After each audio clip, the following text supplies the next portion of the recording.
Hello and welcome to the ADHD Entrepreneur Podcast. Today I'm with Jessie, Vyvyan, and she's here to talk about, all of your fun stuff and everything. I don't know a lot about your business. That's good. Yeah, no, this is going to be so interesting to me. Yeah, absolutely. So let's just jump right in. What's your story? How did you get to where you are? Well, thanks so much, Jordan, for having me, first off. I love the title of this show, by the way. I'm ADHD, OCD, so it fits right in. Awesome, and I'm an perfect. entrepreneur, right? Exactly. Right. So where do I start? I, out of college, got into a job working as a chiropractic assistant. Okay. So, I had visited with a chiropractor before and got adjustments and stuff, but I really didn't know what kind of job I was actually getting into. I just knew that I wanted to be in the health and wellness type field. So I took this job kind of blind and was trained under some great doctors.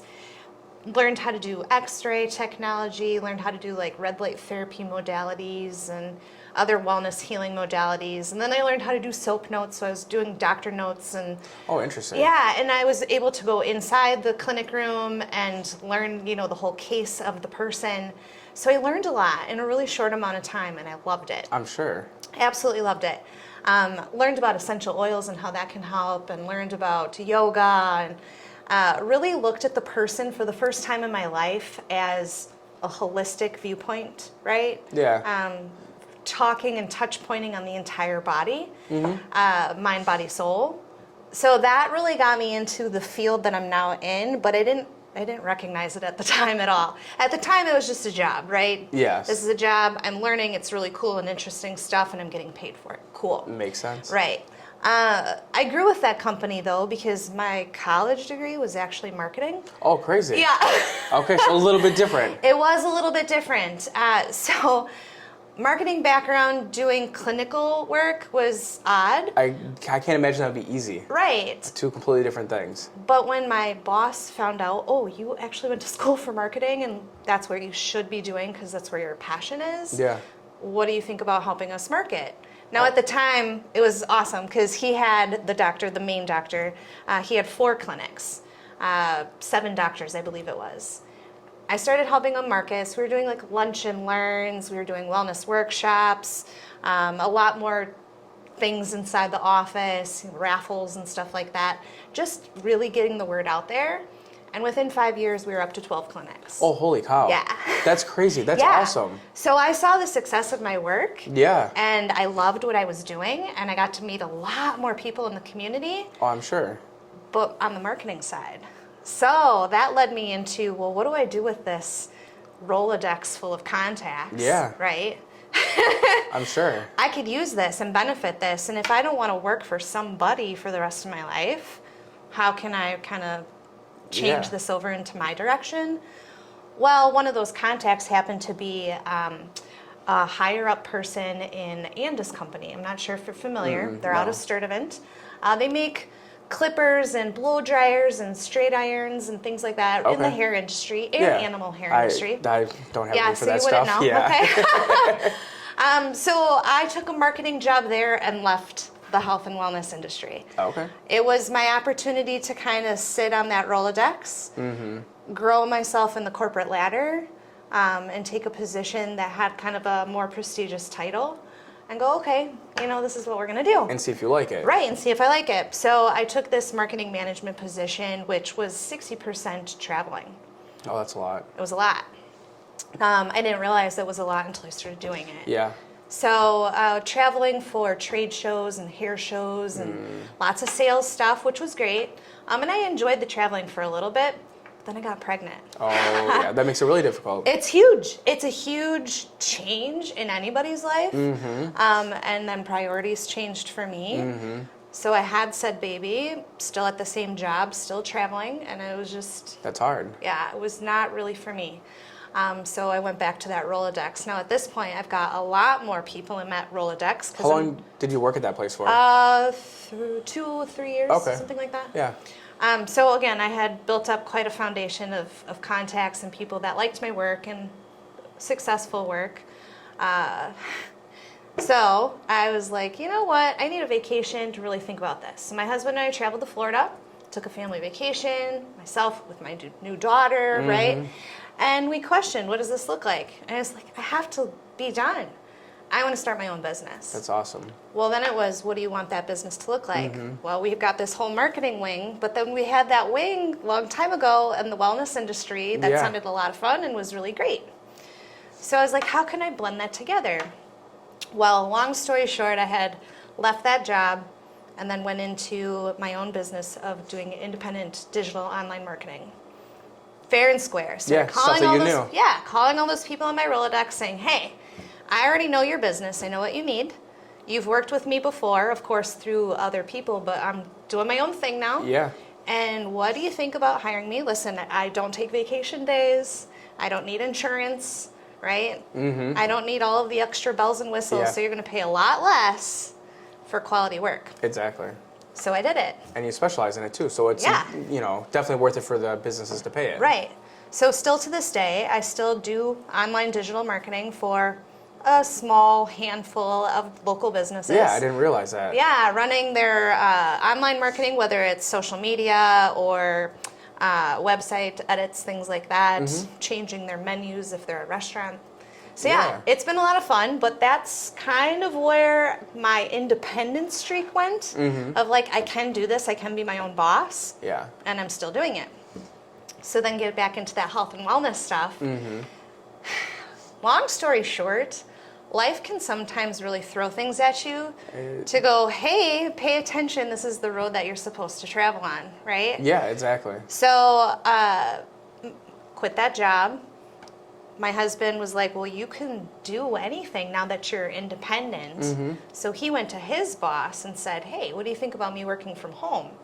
So long as there's internet, I can still do my job just as well at home. Yeah. So they were like, yeah, you've proved yourself to do that. Let's do that.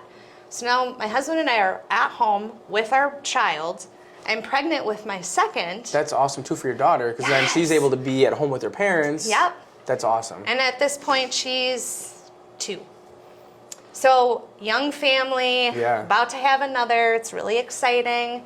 And now we have the freedom of, I can work from home. He's working from home. What do we want to do with that? So being young and kind of gypsy souled, I guess, we decided to move.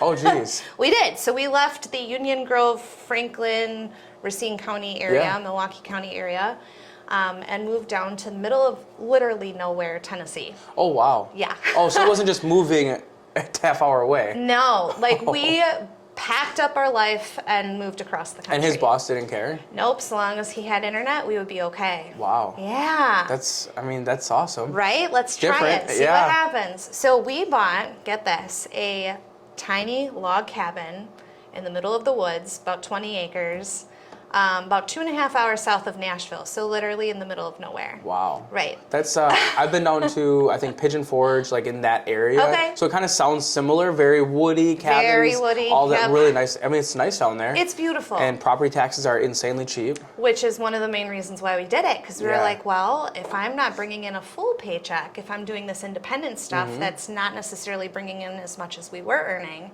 where can we reduce costs? Property taxes. Yeah. But we can still have a legitimately beautiful home on lots of acreage for a low cost. Exactly. So that's what we did. And it was awesome.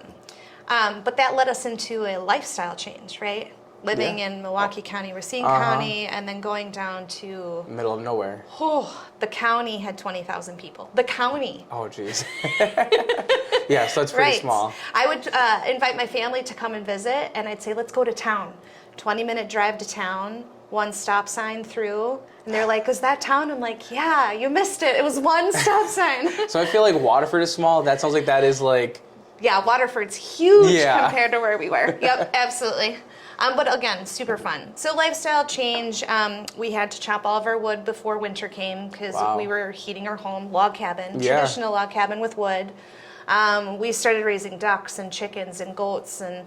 living off the land. Living off the land, trying to do sustainable farming. That sounds like that'd be so much fun. It was a huge learning curve, but it was so much fun, and it really brought, for me, that sense of change that I was looking for to bring me to where I'm at now, which we're getting to. But the idea of living this way and finding that peace and that groundedness, I had never had that in my life before. I was working the chain, right? Yeah. That whole corporate ladder climb and really trying to impress everybody and succeed. And but doing it very stereotypically, right? And so it felt yucky, and it wasn't really in line with me and my personal Your wants and authentic needs. self. Right, exactly. So I had a lot of time living sustainably and raising 2 children now in the middle of nowhere because we had nothing to do. Yeah. Grocery shopping was about an hour drive to get to the nearest Oh, grocery wow. store. Yeah. Wow. So it was a really big shift for me. So you forget something at the grocery store, you're not going back. Yeah, not for at least a week. Yeah. Yeah. Wow. Yeah, so we tried really growing as much as we could and working with other local farmers to get what we could. So again, huge lifestyle change, but it was amazing. Along the way, we ended up meeting a family who surprisingly was getting into the research and development for growing hemp. So it was Tennessee's first year, and we were like, oh, that actually sounds really interesting. Let's get into that. So we worked side by side with this family, 10,000 seeds given to us by the state to do research and development. So this was, again, a slip in from the universe kind of saying, hey, here's the road you're supposed to take, get back onto that path of health and wellness. Yeah. What are you going to do? So we started growing these 10,000 plants. It was a hard summer, really a lot of work. 10,000 is a lot. It was a lot. Unfortunately, it got mowed down by everybody in charge because it was 0.01% too high.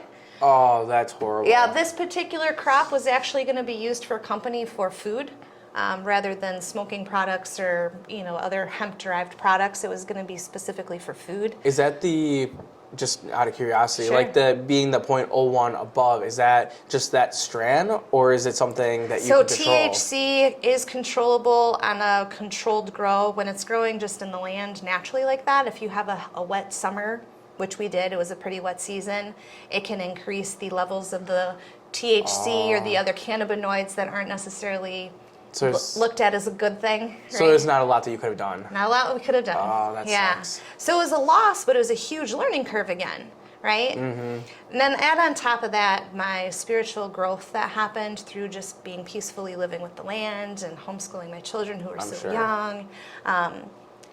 This is where it all kind of took a really interesting turn. I thought, I've got something here. I've got a story. And to share your story can really help other people, grow on their own journey. So my story started coming together, corporate to country. That kept flowing in my brain, corporate to country. I went corporate to country. Yeah. So I started a blog, corporate to country. That's, cool from a marketing perspective. That's a cool. Totally fun. So I started blogging about my life and everything that I told you, only more specific stories. I wrote 2 electronic books about my story as well.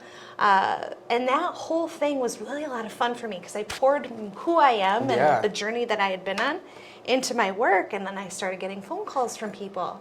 Can you tell me how I could do this in my own life? Oh, that's cool. And it started turning into coaching people on how they could maybe ditch their corporate job and really grow into inventing their own life and starting their own thing. So that was a lot of fun. I realized, oh my gosh, I really like coaching, and I like being able to encourage people and empower them with the skills that they have. Yeah. So that was amazing, and kind of that turn that I needed to go, okay, I'm really still doing this. Marketing was hanging out, corporate to country, growing a family, everything was working really well, and it was awesome. So then I was like, okay, this journey, I think we were down in Tennessee for 5 years. This journey was awesome, but it's time to go back. What made you guys decide that? We had another profound experience. My mother was ill. She had a knee replacement, needed somebody by her side. So I had come back. She lives in Kenosha. Okay. I had come back for a long weekend to kind of help her with her surgery. There was a snowstorm. I got stuck here for 10 days. A lot longer than my trek had happened. Well, my husband was taking care of the babies down in Tennessee in winter. And he's like, Jess, it's really sad that our kids, their exciting Saturday to go and do something is to go to the dollar store because that's the closest store to where we were. Yeah. He's like, I don't want to raise my kids where the dollar store is the exciting, happy place to go. Yeah, exactly. I'm like, I get it. It's time to move back. And, I was in Kenosha, so I'm inundated with the traffic and the family that we have here and the friends. I'm going out to dinner and living it up. Like a completely different lifestyle again. Completely different lifestyle, back to what we had always known. Exactly. Right? It's no like more comfort. corporate or no more country. We're going back to corporate, so to speak. Yeah. Right. When I had got back, he opened the door for me getting off the airplane. He's like, what are we going to do? I said, let's put our house up for sale. We'll do by owner, for sale by owner, and see what happens. Yeah. We had a call within 3 days from a family who literally lived in Arizona. Wow. They called and they bought it within a week. Holy cow. Yeah, so again, so it's like the universe is definitely just take the path. Yeah. Here it is, wide open. That's crazy. Wide open. Yeah, so we spent the next 3 months wrapping up this for sale by owner home. I couldn't believe that I had pulled it off, but I did. Yeah. And there was a lot of little bumps, but bumps that were handleable, right? Yeah, we got through them. It's gonna happen. Yeah. And we found our home here in Rochester, actually. And we've been there since 7 years now. With that came me finding somebody to do yoga with, finding a chiropractor to see more often, finding all of my people here. Yeah. Which, once I saw that my tribe was building, I was like, I have a business here. This is amazing. Mm-hmm. All of these people have something that they can offer, and I can hold space for that. Yeah. So I opened up Riverside Studio. I opened up a shop where we can do yoga and we can do meditation, and we offer workshops and things to teach people how to live sustainably, because we don't want to leave that part out of my story. Yeah, exactly. We sell hemp and other CBD products. We have local artisans that have their things, and we do all the things to help people kind of go along their journey and grow and show them that path that the universe showed me. That's awesome. Yeah. So then what got you into, like, some of the stuff you showed me earlier before was, like, with the rocks and, like, a lot of that. Like, for me, that's, like, speaking Spanish, like, a completely different language. Like, I don't understand any of it all. Like, how did you get, I mean, you were, taking care of a chiropractor and all that stuff, got you into health. How did you get into that side of it? So I've always been attracted to rocks my whole life. You'll probably see them at museums and stuff. You can always buy, like, the little pack of rocks that... So when I started going through my spiritual journey down in Tennessee, I came across a lot of information about how crystals can help you through a meditation or bring more love to yourself, bring more compassion, things like that.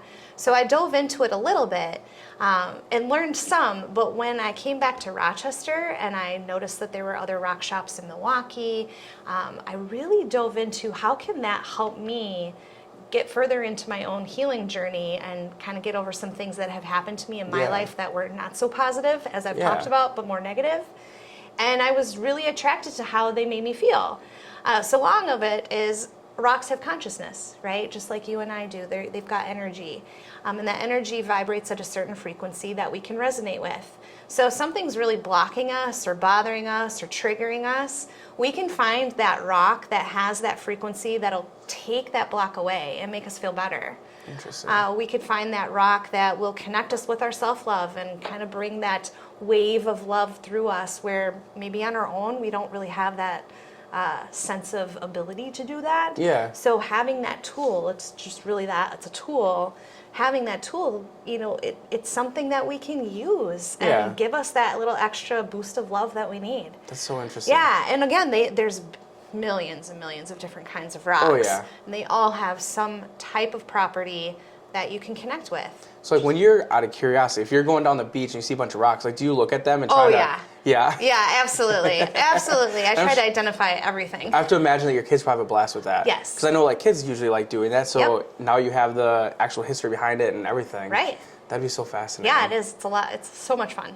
So, like, with Riverside Studio, what kind of things do you do to market yourself? Because your business is just very unique and has a lot of different facets to it. So many facets. I love working with local artisans, especially bringing in their artwork, bringing in their story. So that is a large piece of what we do. Workshops, all sorts of educational things to bring people into the event space. We have regular offerings, yoga, Reiki, meditation, full moon and new moon marketing. Really is about social media stuff, flyers, word of mouth, which I think is probably the best for what I do, is word of mouth. Yeah. But what I do that I love the most, podcasts like this, of course, but I have a radio show every second Monday. It's on News for the Soul Radio, which has been around for 26 years. Wow. So it's like a glorified podcast at this point. Yeah. She is out of New York, the woman that runs the show. So I just call into a switchboard every second Monday, and I run my own show called Up Leveling You with Jessie B. That's awesome. Yeah, and this coming month, next week Monday actually, I'm having a guest on for the first time. Last month I told you I had a caller, so I was able to speak with a caller from California and kind of do some energy work with her. That's so cool. So that's one of my biggest marketing things. I also host a retreat with a group of women called the Let Love Live Ladies. We're a group of entrepreneur women that come together every quarter and host a women's retreat locally, actually at the Integrity Center out in Burlington. Fully catered breakfast, lunch, and dinner with a wine tasting, and we literally just come together with these women to empower them, encourage them to share their stories and to kind of feel through their life and see that they're amazing. Right? Exactly. Yeah. That's so cool. Thank you. So for your radio show, for that, like, how would somebody listen to that? Oh, you can either listen live, where there's on newsforthesoulradio.com, or my own website. There's links that you can go and listen live. And then it's streaming on all of those major channels. Apple, what are some of the other ones? Spotify. Yeah, they're on all of those. That's awesome. Yeah, so News for the Soul Radio. How did you end up getting on there to begin with? So the energy world is interesting, and that's the part that we really haven't talked much about. Yeah. But energy work, meaning that healers, such as myself, we've been trained and we use our personal skills to manipulate energy so that we bring in more positive, good light. This woman that runs this radio show, she's been doing it for 26 years. She got wind of me from one of my clients that I do really good work. Oh, wow. And so she reached out to me and said, I can't help but think that you need to come onto my show. So we had a nice interview, and it ended up being that it was a perfect fit for me. So I landed the job, and here we are every second Monday. That is so cool. So you were able to use that to kind of get your business out there and hopefully pick up clients? Yeah. Actually, it's been really fun. So on the business side, we always want to kind of see where our numbers are. Right? Yep. Oh, exactly. Absolutely. So after every radio show, the next day, I'll watch my website numbers, and they'll go up and down, up and down. And it's interesting because it's not just Wisconsin people or even Illinois. We're looking into California, Maine, Florida. And now I have distance clients that I sit with on Zoom, and they're off of the radio show, so it's working. Wow, that is so cool. So it's not like people have to come into your studio Not at all. to be a customer? Not at all. Nope. Everything that is in my shop is also sellable online as far as retail goes, and then services can be done over Zoom, or some people prefer Facebook Messenger. It's just easier for them. Yeah. But yeah, I offer everything online as well. That's awesome. Like, because you have a lot of different products that are here. Anything I do. that you wanted to showcase or talk about? Yeah. So I mentioned that I work with a lot of local artisans. Serenity Soapworks, they own Oak Hollow Acres Farm, where I do goat yoga. I saw that you thought it was so funny about goats doing yoga. Yes, because that is such a different thing. I've never heard of that. Yeah, so the farm that has a bunch of goats, we just come in and we do yoga in the goat yard. Like, I picture goats literally doing yoga poses. Well, in a way. So when we're doing down dog, you know, where people's backs are up in the air, the goats do like to use you as a launching pad, or, you know, it's fun. Just, I'm assuming it's more of just being in nature and being around that. Yeah, it's very therapeutic. The goats are fun and friendly, and everybody gets a good laugh and a good exercise if they actually do the stretching. But I always preface the class, I'm like, I'm not going to be offended if all you do is play with goats. I get it. Yes. Yeah, so she has a bunch of products in our shop. This is one of our best-selling products, Stop Your Whining. If you know anybody who likes wine that wants to get off of wine, just a little bit of powder with some cold or hot water, and you've got yourself what feels like wine, but will not have any adverse effects, and there's no alcohol involved. Wow. Right? Interesting. And it's got a bunch of aminos and all sorts of things. We have our Living Full kombucha lady, Lydia. She's very local, opening up her own place down in Winthrop Harbor, Illinois. We've got artisans, like I said. This is one of our favorite signs. And then I have my own brand of product as well, my original business, Tea Trees and Oils. So I make salts and candles. Here, give this a smell. What do you think about that? My smell doesn't work very good because I had lost it from COVID like 2 years ago. Oh, man, bummer. Let's see if you can get anything out of that. Nothing? I can definitely get something. Okay, good. I have no idea what it is, but I can get something. Because it's strong. It's strong, but I have no idea. So we have candles and all sorts of things. Waterford Bee Company, you interviewed Zeke. So we are blessed enough to have 6 acres here in Rochester, and we gave up some of that acreage to Waterford Bee Company to host their bees. Oh, that's awesome. So when you buy their product and they say it's local, it really is local. The bees are right in my backyard. Wow, that's awesome. So that's really fun.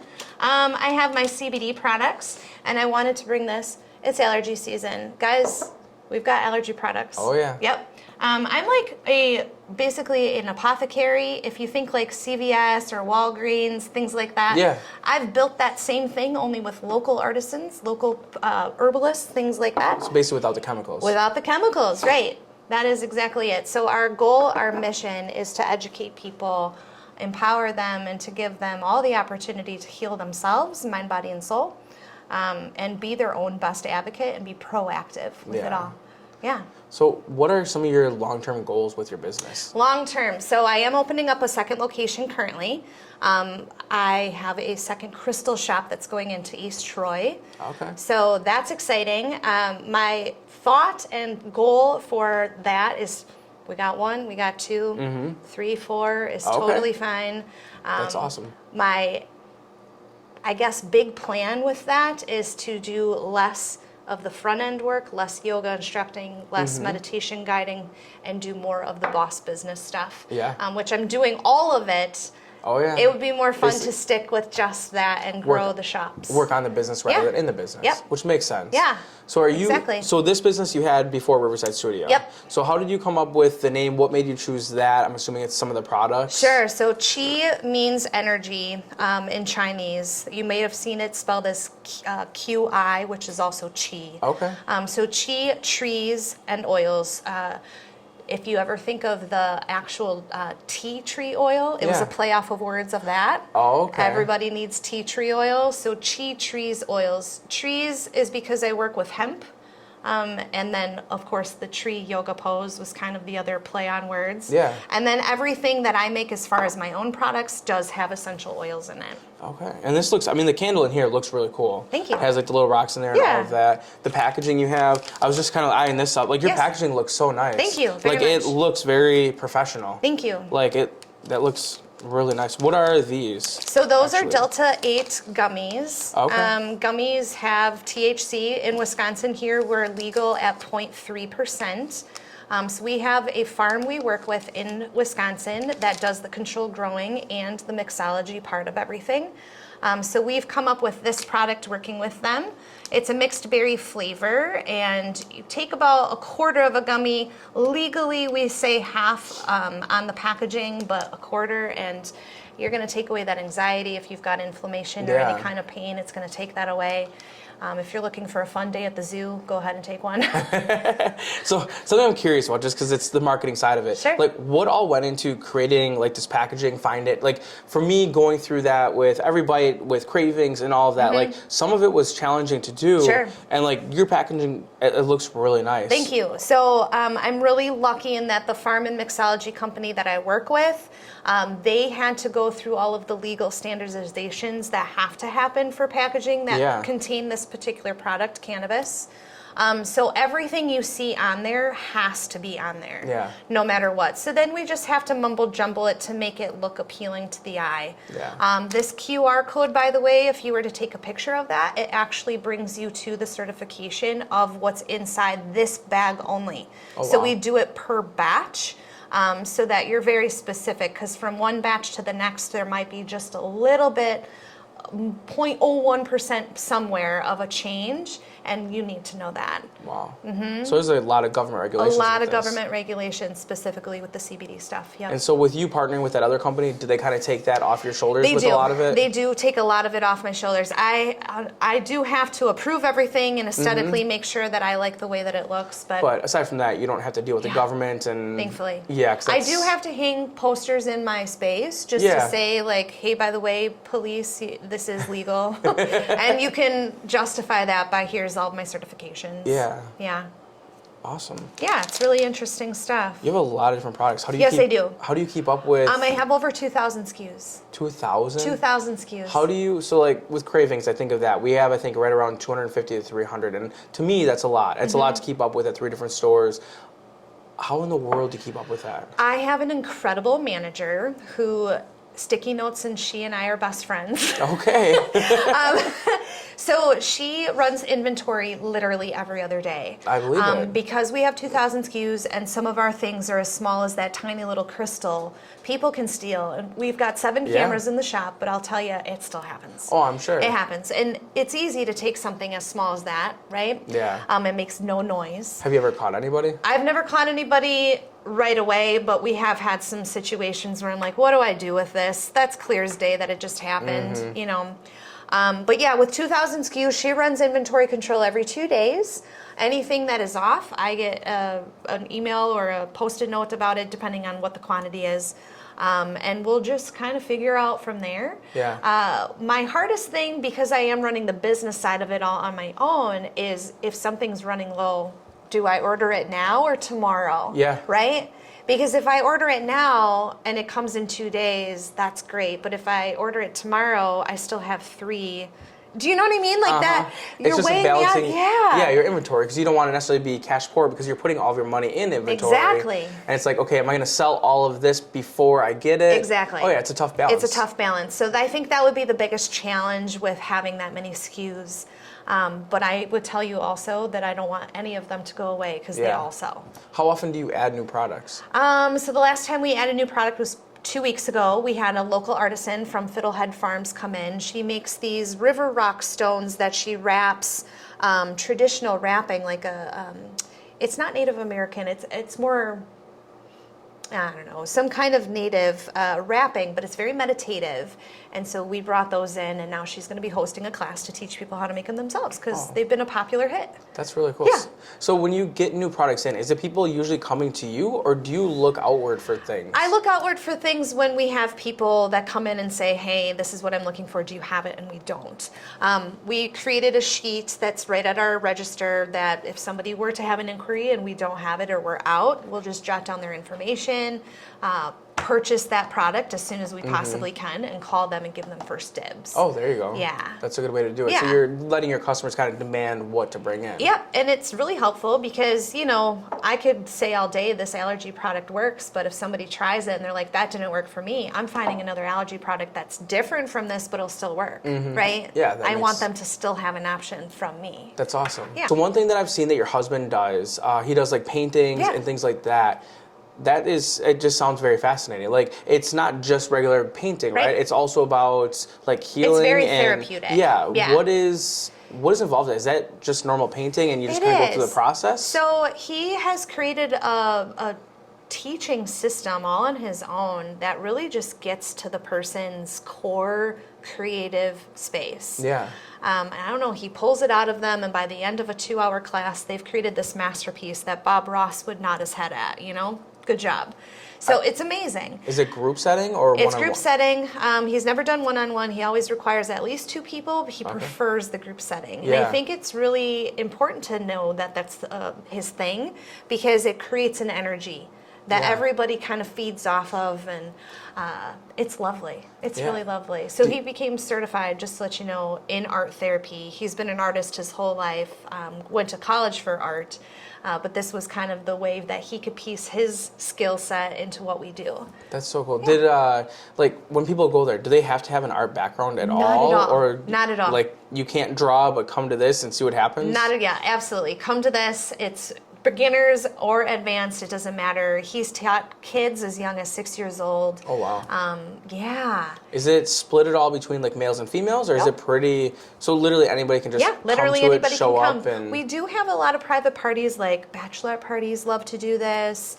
They'll bring in their food and their drink and be able to sit and just enjoy a nice class painting whatever they decided to paint. We've also created a round robin opportunity where you can sit and paint what you are being instructed, and then at like a 15-minute interval, you switch and you pass your painting down. Oh, wow. So then everybody who's in your little bachelorette party or whatever party gets to paint a little bit of the final product. Yeah. Yeah. It's fun. That would be interesting. It is fun. You have like an idea in your head, but it doesn't even matter. Right. They could all ruin it for you.